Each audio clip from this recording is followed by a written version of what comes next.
Hey everybody, welcome to the show. Today, Ian is going to share with you, in theory, how one might afford a Ferrari. We know many of you already can. Today's episode is all about the entrepreneurial checklist. Do you have the DNA to make it happen? Let's get started.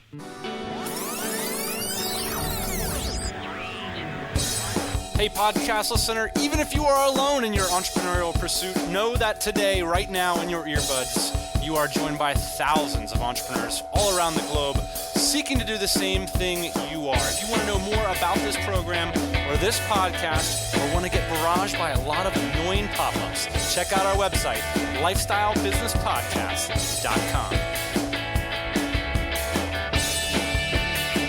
Yeah, buddy, it's Thursday. That means it's time for another Lifestyle Business Podcast. Today, I'm joined by my captain, my co-hostess with the mostest, a man whose goal in life is to have a net worth larger than his social security number. Welcome to the program, Ian. If you guys stick around to the end of the show, we'll share with you an inspirational entrepreneurial story and one way we are leveraging Google Docs to amazing effects for our customer service. Welcome, Ian, phoning it in from San Diego. How you doing? Yes, sir. Phoning it in. This is going to be one of the last times that we talk over the phone, as I am headed to the Philippines soon, headed out of the country on June 10th to meet you in Manila, sir. I cannot wait. We are going to have a blast. We got a 5-star iTunes review from Hannah Bob saying, I love listening to Dan and Ian and following their adventures around the globe. The content interesting, relative, and delivered in a genuine and personal format. True to their intro spiel, they make you feel like part of a greater community and of people forging their own destiny. Keep up the great work. Well, thanks, Hannah Bob. You know, Ian, the truth of the matter is we are a part of a greater community. That has been the best part of doing this show I mean, hundreds and hundreds of people that we've actually met that are listeners, that they're building businesses every day. They feel sort of alone in normal everyday living. And I think when they can gather around stuff like the Lifestyle Business Podcast and the DC and stuff like that, people feel less alone, and me too, because it is lonely trying to explain this stuff back at the old family reunion. Don't always quite understand it until you show up with the Ferrari. Oh, I see what you guys were doing. I love this kind of community and this kind of camaraderie. This week I was out racing at the track, my motorcycle, and on Friday I blew my transmission up, which is not common, or I shouldn't say not uncommon, in the Kawasaki's, and it turns out that a guy that I met 5 minutes ago lent me his bike to race on for the weekend, so I was able to race out there for the weekend. But it's just this camaraderie. It's this sense of everybody helping each other to achieve a common goal that I really like. And so it happens out on the track for me, and then it happens in the DC, and it happens with the podcast too. Yeah, there's no question that people are just super willing to help each other out on Twitter, Facebook, and the comments. And we do too. It's super fun, to no self-benefit, but you're passionate about growing these lifestyles and these businesses, and you want to help other people come along, because once you get to the party, you don't want to be there alone. You want other people to show up too. Speaking of parties, Tanya and Andrew of the magictravelblog.com sent us a photo of them listening to the podcast on a bus in Laos as they were traveling in April. And one of the things I love about this picture, Tanya and Andrew, they said they've been fans for a long time. They love the show, but they're sharing headphones on the same iPod. And we call that point a Korean girlfriend. It's like, for some reason, I always see Korean girls sharing the headphones. I think it's cute, and it's an awesome photo. We love it when you guys send in the photos in of people just listening to podcasts all around the world. So very cool. We got a question today from Dave in Japan. He says, hi guys, I just found your podcast and it's inspirational. I've toyed with Make Money Online for a while, but now I realize I haven't been serious. I want to get serious. Now we're talking.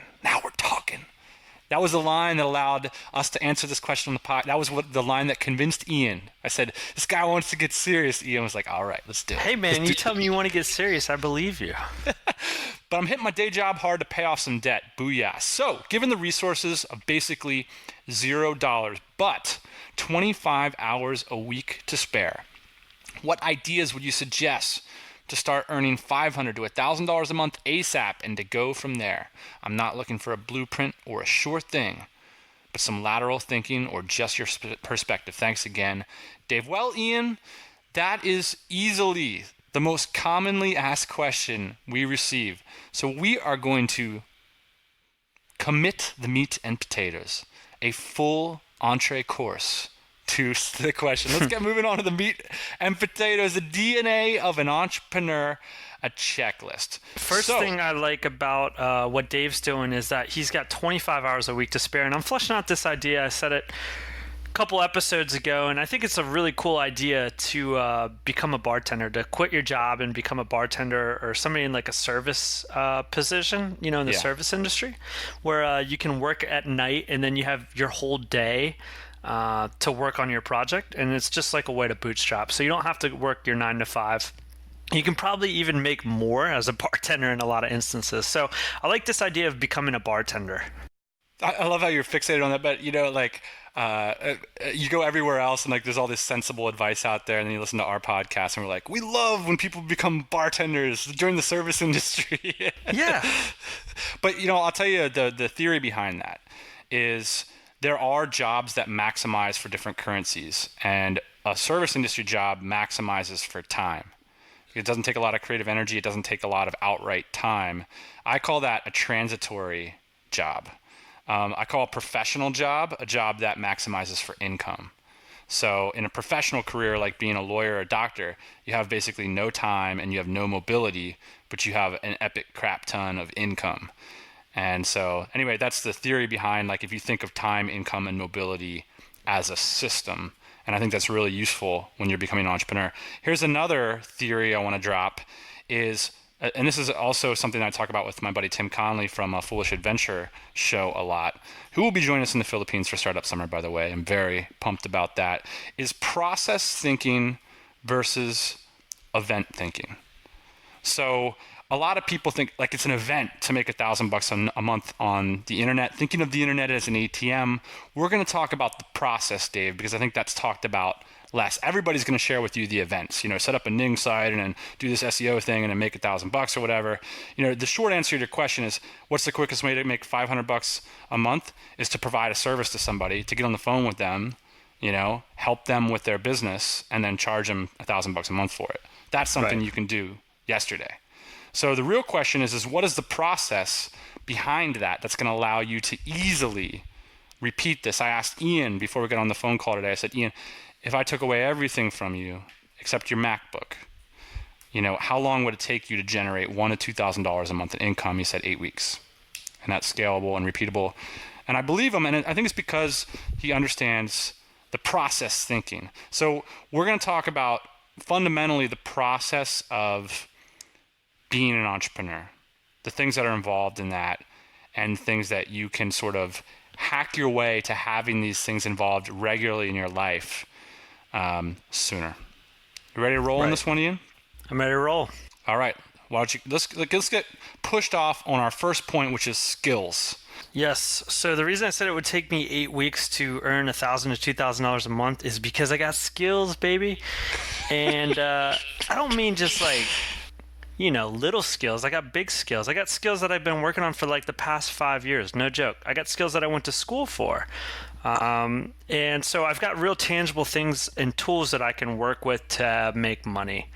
I want to bring up my cousin as an example. She's pretty cool.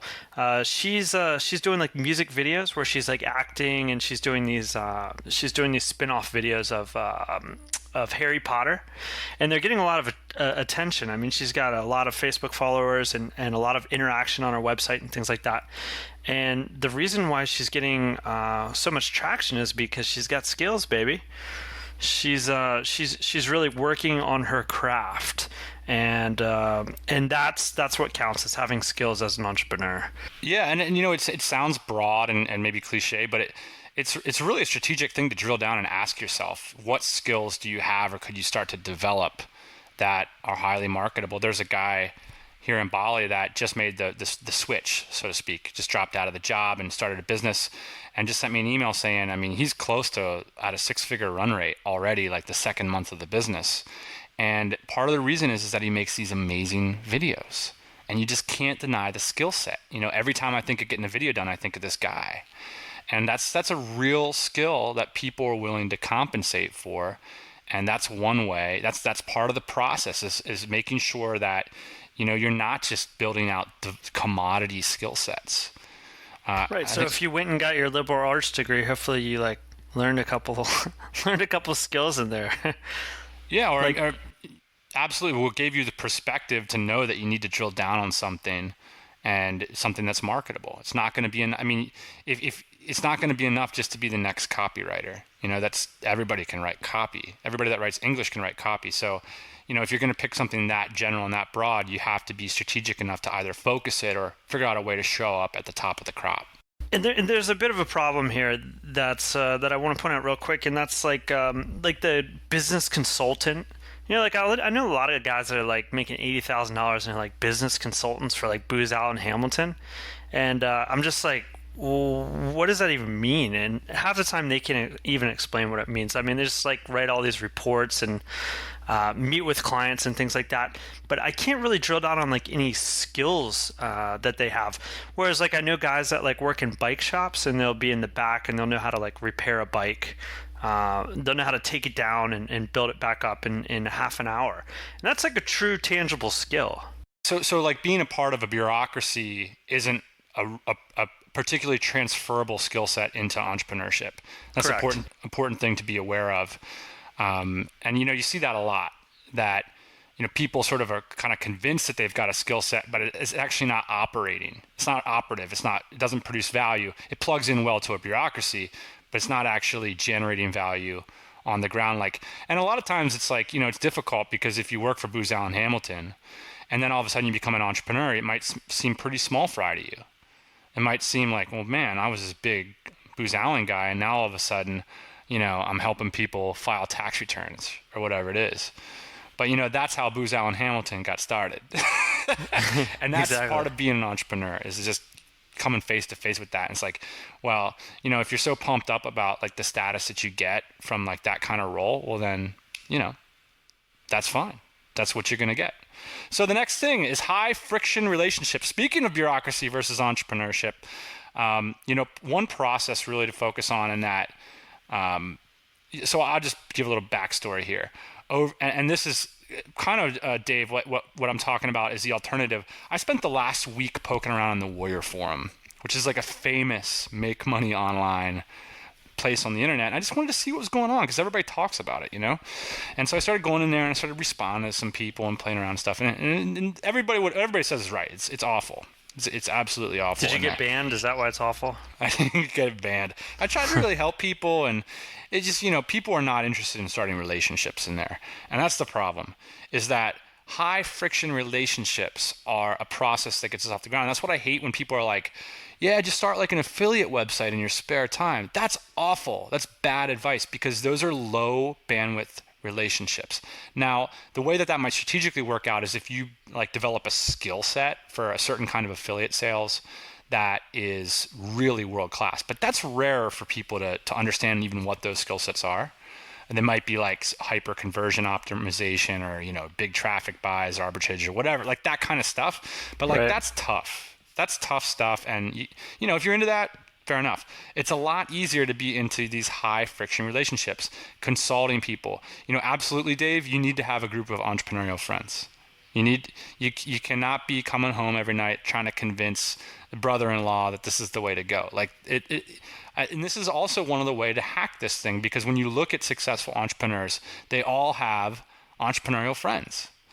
And I think that, okay, I don't want to say all, but the point is that that's a way to hack your way there. Is there a way that you could bring that into your life, introduce that into your life sooner than, you know, would otherwise happen? So this is a way to like put the cart before the horse. So high friction relationships. That's why I'm not against tossing up the niche website or looking at the keyword research or like these kinds of ways to start a business, I'm not into it. I'm much more into, who do I know? Who can I talk to? What do they need? How can I see them regularly? Right. That's the way to go. This is something we do with our regular clients all the time. I've got a call tomorrow morning at 11 a.m. with one of our bigger clients, and it's basically a broad conversation about what else can we do for you? This is what we're doing for you now. This is how we're saving you money. These are the cool products that we're building for you. Yeah. And we have these conversations like 2 or 3 times a year with them. That's how it gets done. Number 3, part of the DNA checklist, and this is an important one. It's a producer versus a consumer. Every successful entrepreneur, I think there's some mathematical equation that's got to be backing me up here, produces more than they consume because they're producing at scale, right? If you're making enough that's making you money, you're producing so many products or services or value or whatever it is, influence, attention, you're producing so much more than you're consuming. Here's the thing. You look at like a consumption option. Someone's like, well, I want the answers from the DC, right? So you got a guy like Brendan Tully that joins the DC and he produces like a madman in there. He's constantly producing answers for people. He's producing interesting content for people. And he's made tons of valuable connections. And that's just one example of the dichotomy. But I think the important thing is that it doesn't matter necessarily the quality of what you're producing. I mean, it does matter, but the point is being in the production mindset. Like if you're just consuming, you'll never get there. So you have to be producing something. And I don't think it's that hard to figure out something that's valuable. I mean, how many times have I gone on the podcast and said, why isn't anybody posting an email opt-in conversion blog for bloggers every day? And the reason is that it's tough to do. But that's the production mindset. Anybody can produce that. Anybody listening to this show can produce that blog post. And it's about research. It's about hard work. It's about sitting in the cafe all night long, like I was last night, while your friends are going out. Because that's the difference between a producer and a consumer.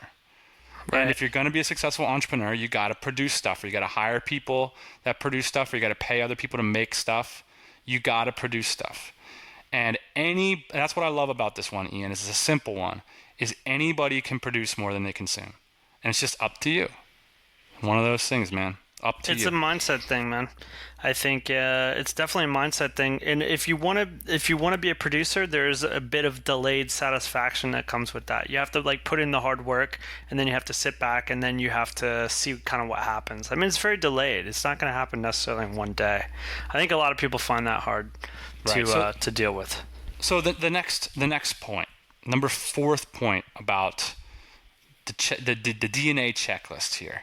And this one is an interesting one. I call it listening. Entrepreneurs, it's notable when you meet really successful people about how willing they are to listen. Mm-hmm. And I think people that are more event focused are also, there's a correlation there with ego focus. And people that are very ego focused have a difficult time listening for whatever reason. And I think this can change. So that's part of the reason we're talking about is it's not like something that you're doomed to and it's different in every situation, but I do think that people can start to learn to listen better. And it's part of this whole issue of sort of getting over yourself.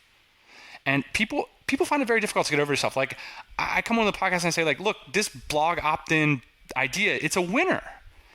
And the response that everybody always gets is like, well, but I don't want to do that. I don't want to do that. And I always think like, that was never my attitude when I was I was selling cat furniture. I don't know if everybody remembers that, but I was selling cat furniture. I'll sell whatever it takes to do it, right? And I think that, what I was passionate about was being somebody, was being successful, having personal freedom. These things are not difficult to get passionate about, but I see so many people waiting around for some cruise to success blog that I'm super passionate about. Not happening, man. I don't see this happening.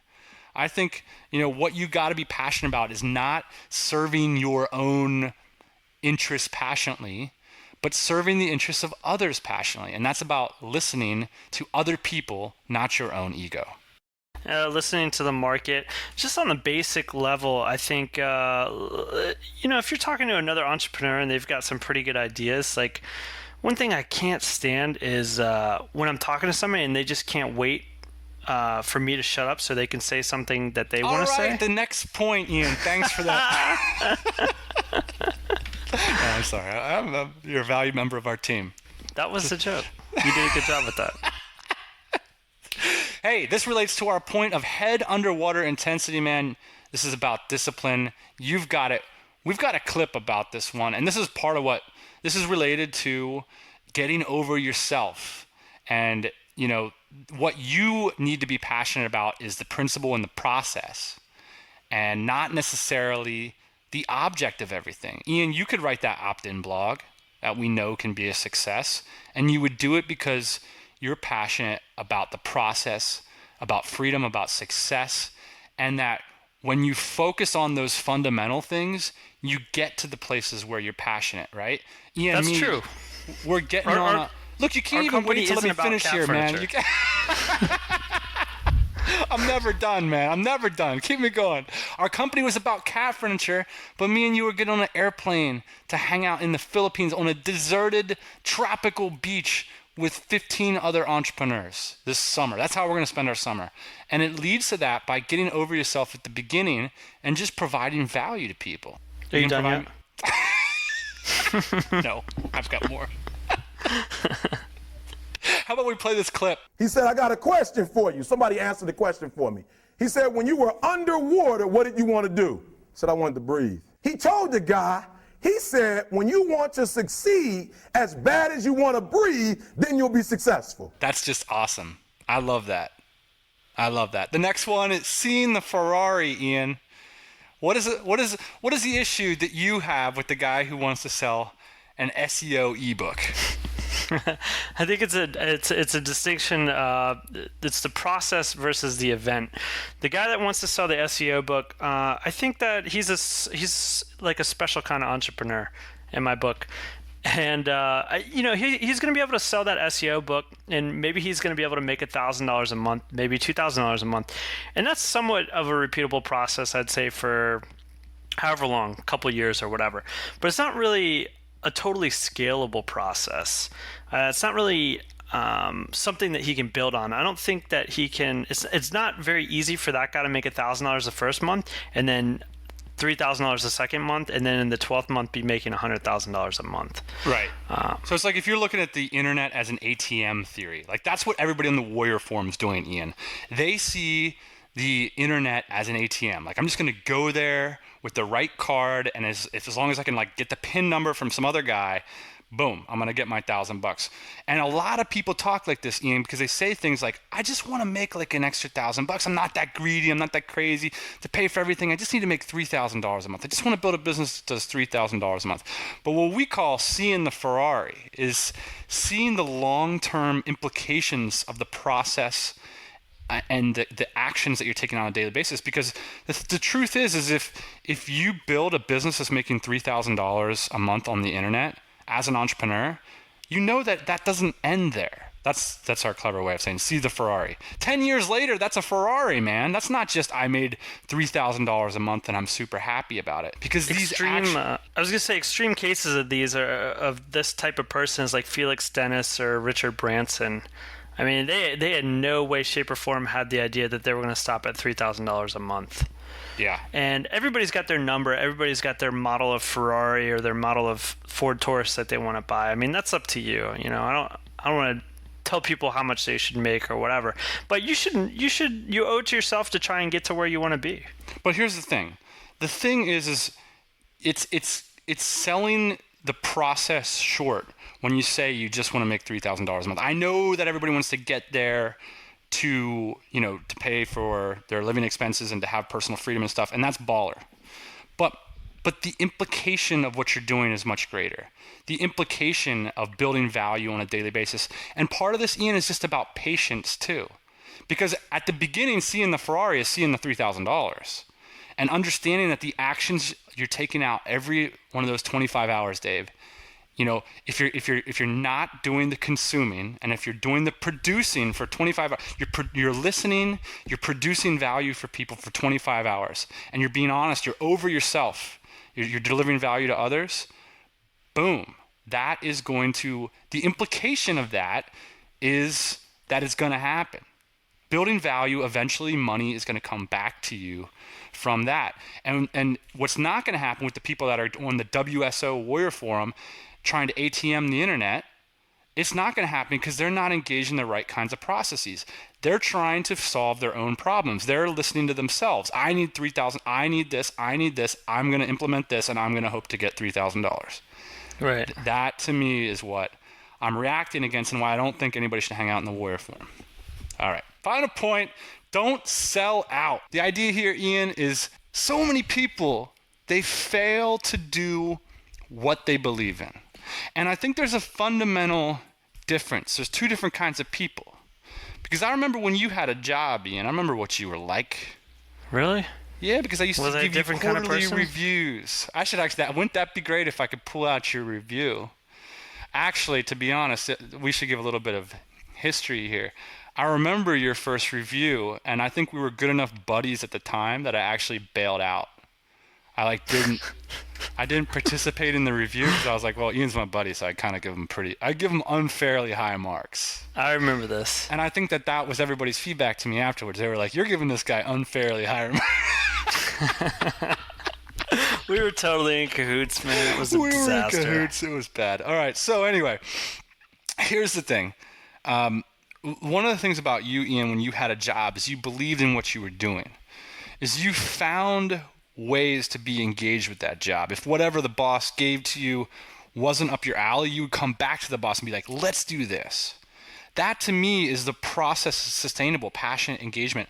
I think it's part of what Randy Commissar would call the deferred life plan, right? Yeah. I mean, I think we should link to that video. You can't, this is a tough one to sort of inject into all this. It's a tough one to carry out because everybody needs to make a living, I know. But I do think that there's a different process in refusing to do stuff that you don't care about. And look, there's tons of jobs out there. I don't accept that you, as a smart person, you can manage to download a podcast, which is a very difficult thing to do on iTunes, I know, and to sync it with your device, which is even more difficult to do if you have an older device like I do. If you're smart enough to figure that out, you can find a company to work for where you can find things to do that you're passionate about that build something for you. So it's not this duality of, I kind of soullessly defer my life for 50 hours a week and commute and job in order to pay loans and to make a living. And then that to me is just not good enough. That's a process that's not scalable, sustainable. It's going to take you twice as long to build whatever the value, the skill set that you're building if you take this route. And I just don't think it's acceptable. So I think that if you can go on the web and you can find a company to find an entrepreneur to work for, to find a company to contribute to that will be in line with your values. That's the magic of the internet. That's the opportunity that exists today. Stop sending resumes off via Monster or whatever people use, Craigslist or whatever. That's not good enough. That's not going to cut it. And the bottom line is like, sure, it can work, but you're really cutting yourself short if you're not going out there and working with people that share your values and are allowing you to build the kinds of things that are meaningful to you. Ian, your thoughts? I'm done. I'm not ready to pass out right now, by the way. It's just simple for me. Mom doesn't like a sellout. You don't want to disappoint your mom. Your mom doesn't like a sellout. She wants to see you happy. She wants to see you doing what you want to do. She doesn't want to see you in a job that you don't want to be in. So don't be a sellout. The duality, of course, is mom is going to consistently advise you to sell out, but she won't love you as much if you don't. That's correct. She will not love you as much. Life is hard sometimes, Dave, man. I don't know. We don't have all the best answers, but I hope in some way we can inspire you. I believe, Dave, that what you're doing, you're coming home and you've pulled aside 25 hours a week. And that's huge. I know that that's not easy. So, I think fundamental advice is continue to surround yourself with people that believe in the quest. It's possible. I mean, it's totally doable. It's more doable today than it's ever been in the past. And it's about putting yourself in that production, service, listening mindset. But of course, if you want to start a blog, I'd start one about opt-in conversions for bloggers. Let's get moving on. Here's the thing, Dave. One last thing for me, and then we're off. I'd say next time we get one of these emails, please, Dave, in your email, just tell me a little bit about your skills, Dave. I know you got skills, brother.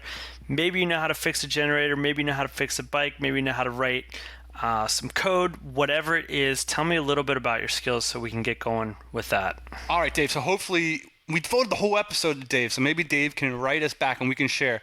I also want to know the specific problem that you feel like you can solve, even if it's a small problem, like fix Ian's generator, and the unique way in which you're going to do it. All right, Ian, we're going to get moving on to a new section of the show. If you guys would be so willing, we're going to call it Just the Tips. Oh, man. You like that? All right, buddy. So this week I found out I had to issue an invoice very fast. And I found out that Google Docs has a myriad of useful and helpful templates. This is probably old news. I know I'm a little behind the ball on a lot of this stuff. I don't actually do any real work anymore. But when forced to, I went to Google Docs and found that there's so many really super useful templates. Google Docs is just getting much better. Now let me share with you something way more useful on Google Docs. There is a Google Forms functionality now. And you can make things that are like woohoo forms, and you can embed them onto your websites and stuff. But here's the baller part that I really like, is that they automatically put all the values via timestamp and IP stamp into a spreadsheet for you. So this is super useful for customer service stuff, like for Startup Summer, for example. Ian, instead of asking people a bunch of questions via email, you send them a form. Right. And when they fill it out, it automatically pumps it into a spreadsheet. I mean, I know this sounds simple, but I mean, that saves you hours and hours of time. If you have 25 customers, in our case, we've got 30 customers, 30 attendees, that's a lot of data. And to have that data just automatically in a spreadsheet has been super useful to us and our team. So absolutely. And it's free. Recommend that. And it's free. Yeah, well, it's nothing. It's free. You can use it today. Finally, I'd like to share with you guys some of the thoughts inspired in this episode. We're inspired by a book called The Facebook Effect. It's way cooler of a book than the title would have you believe. And the reason is, Ian, is that they take you into the inside story of what is sort of like more truthful, The Social Network, right? Like the movie. I was just going to say, can I skip the book and just watch the movie? I'll tell you what, the book is more interesting for entrepreneurs. And the reason is that you get to see the mindset of people growing one of the most important American companies the last few years, and how their mindsets were not so different from a lot of the mindsets that me and you have, Ian, and a lot of the people listening to this show have, which is doubt, insecurity, tension, lack of clarity about what to do. And you see that, everybody pulls out Facebook as this big outlier company, like, oh my gosh, nothing's like Facebook. But I started to look at it and say, wow, this is an interesting story.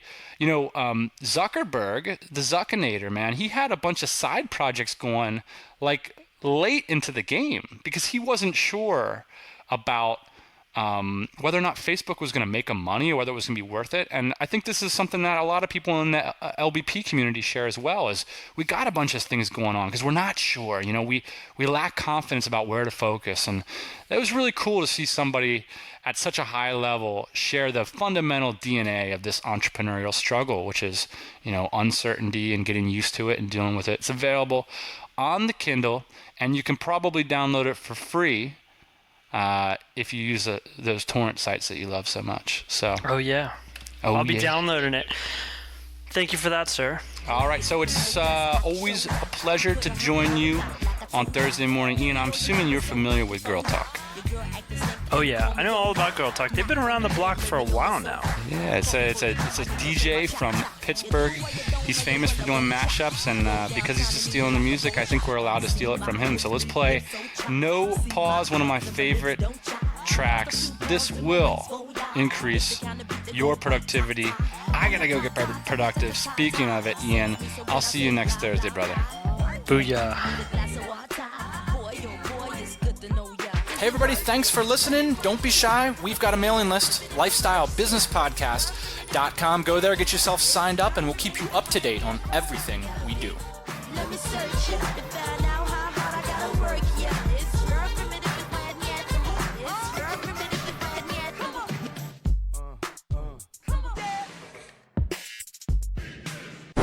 So the reason I said it would take me 8 weeks to earn $1,000 to $2,000 a month is because I got skills, baby.